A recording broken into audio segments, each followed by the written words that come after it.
daw. Nalagyan na pala niya ng gatas. Trinaig ko lang yan. Hindi ko naman nagagamit. Hindi mo na isa yung... Pag ganito pala yung sarado nito. Pag ganyan. Ang alam mo, itaas mo ang harapan. Para hindi na ako nalilito. Taas mo ng... sana mo na yung natira. Sayang. O tayo-tayo pa nga kasi nakumawa. Dali mo na... Isang ano... Dali mo na na... Hindi na nakaawa. Ay, hindi na. Wala ko aawa. Nari ka pa eh. Ano eh. Dali mo sa... Ano...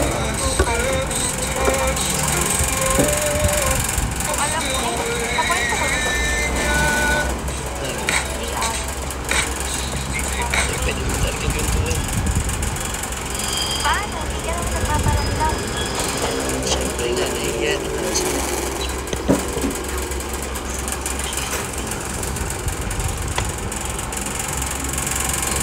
Kasi kami muna sa rin. Tapos sa rin. Nakapasok na. Kaya bumabay. Ano mo ah. Gigising ka mo. Tropa mo ba yan? Kilala mo? Lala ko yan. Bakit? Niligawan niya yung kapag namin. Ubusin mo yan. Makakagalit pa ka mo. Ano mo gagawin ko sa akin?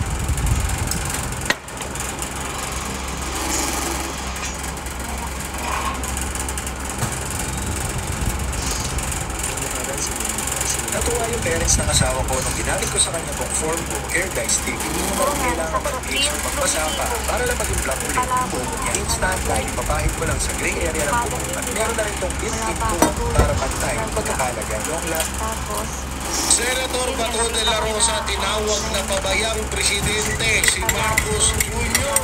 Naku po, alam niyo, bibihira natin marinig sa isang interview na ganito magalit etong si Senator Bato de la Rosa. At ganito siya mag-real talk, no? Eto nga, at ni-real talk niya talaga etong si Marcos Jr. mapatungkol dito sa flood control issue. At sinama niya na rin dito ho yung mapatungkol ho sa naging higwaan or parang alitan ng mga senador. At eto nga ni Dito Soto at etong ni Senator Bato de la Rosa.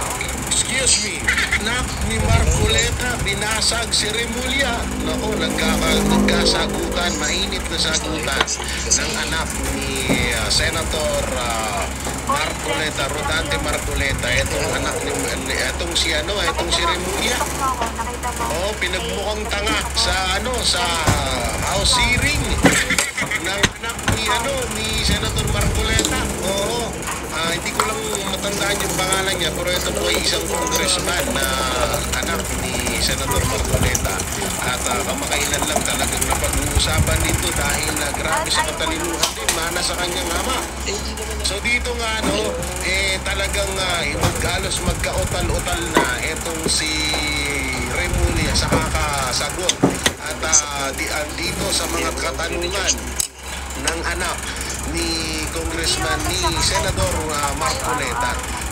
So grabe, no? Alam nyo, talagang kapag itong mag-ama na to ay ito ay kaharap mo sa isang debate, sa isang hearing, talagang mga ngamuti ka dahil matindi at talagang matapang, buwang loob. Kahit na itong si Remulla ay alam naman natin na may pagkamaangas din to pagdating sa mga hearing, pero dito ho ay hindi umubra, no? So ito po, no, panoorin po natin.